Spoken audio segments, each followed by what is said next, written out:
Bonjour Alain, Bonjour Sabine. merci de nous accueillir sur ton exploitation à Remicourt, dans la Marne. Alain, tu te souviens sans doute de notre slogan aux rencontres à Somsou, agriculture durable, agriculture rentable. Pour toi, que veut dire agriculture durable? Comment tu perçois cette démarche? Alors c'est vrai que la durabilité des exploitations agricoles, on en parle beaucoup, c'est un mot qui est, on va dire, un peu à la mode. Moi, le concept que je mettrais derrière durabilité, c'est d'abord sur le plan économique, on se doit d'être encore là demain, on produit pour en tirer un revenu. Ensuite, on utilise aussi les ressources naturelles et là, on a un devoir de préservation de ces ressources. Donc le terme de durabilité recouvre en fait la précaution qu'on va prendre par rapport à la préservation de l'équilibre naturel qu'on entretient. Et enfin, troisième aspect de la durabilité, c'est la responsabilité que l'on a vis-à-vis des consommateurs que nous sommes tous, de produire des produits sains et de bonne qualité.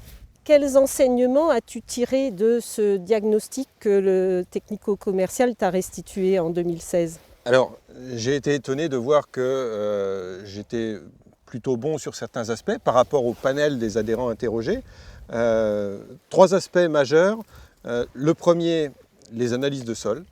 Deuxième aspect, le port des équipements de protection individuelle. Et puis troisième aspect, les couverts du sol. Pour moi, l'intérêt d'avoir un couvert qui soit le plus développé possible, tel qu'on peut le voir ici très ponctuellement, c'est d'abord de produire de la matière carbonée pour alimenter le stock de matière organique du sol. Mais une de mes préoccupations majeures, c'est d'assurer la porosité de mon sol par rapport à l'eau qui va venir du ciel. On est maintenant en fin d'automne, en début d'hiver, et restituer cette eau à la culture qui va suivre au printemps prochain. Alain, l'étape suivante de la démarche, c'est la co-construction d'un plan d'action avec le technico-commercial. Et toi, sur ton exploitation, sur quelle thématique as-tu choisi de travailler dans l'année à venir? Sur quoi t'engages-tu? Alors, il faut démythifier les choses. Dans mon cas, j'ai peu de choses à travailler parce qu'il y a beaucoup de choses que je faisais déjà. Alors moi, j'ai un axe sur lequel je dois m'améliorer, c'est dans l'utilisation des outils d'aide à la décision, et en particulier le N-Tester, qui est un outil qui permet d'optimiser l'alimentation azotée des cultures de céréales. Il y a quelque chose que tu as dit qui m'a interpellée. Tu as parlé de démystifier l'agriculture durable. Qu'est-ce que tu entends par la démystification? En fait, c'est très simple. De mon point de vue, tout le monde peut faire de l'agriculture durable. Ce n'est pas réservé à une catégorie d'agriculteurs qui voudraient se faire reconnaître par un mécanisme de certification.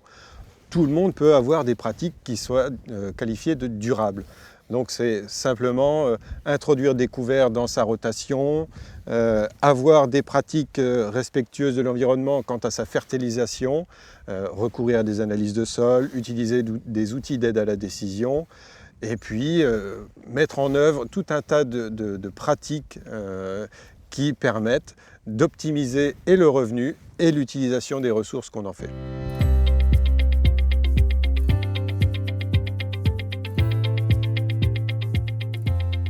Merci Alain pour cet échange qui nous a permis de comprendre que finalement l'agriculture durable est à la portée de chacun.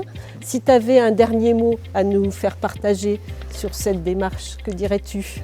Je crois qu'au sein de Vivescia, on a la chance d'avoir des experts dans le domaine de l'agriculture durable. Donc à charge pour chacun de nous de bénéficier de ce niveau d'expertise. Merci Alain. Merci Sabine.